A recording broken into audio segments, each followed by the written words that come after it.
Majalisar Ɗinkin Duniya ta ƙara ba Buhari shekara 2. Inna lillahi wa inna ilaihi raji'un. La hawla wala quwwata illa billahi al-ali. Ali da waya, kai me zaka ce? Tafi nono fari. Tafi nono fari. To me ya kamata mutane su rika cewa? Personal. What? Allah ya shirya. Bojo, halin garin mutane da suke ciki me ya kamata su sha? Wuyi. To kai ka sharon nan. Sai sharar 100. What? 100?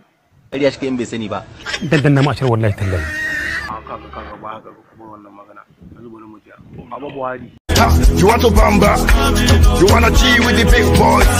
Now you the wrong, kitty, you the wrong, get a coffee drink with a drop cup. Hey, so you see how. Ku danna subscribe domin samun sababbin shirye-shiryenmu cikin sauƙi. Sannan ku danna ƙararrawar sanarwa don sanar da ku da zarar mun ɗora bidiyo.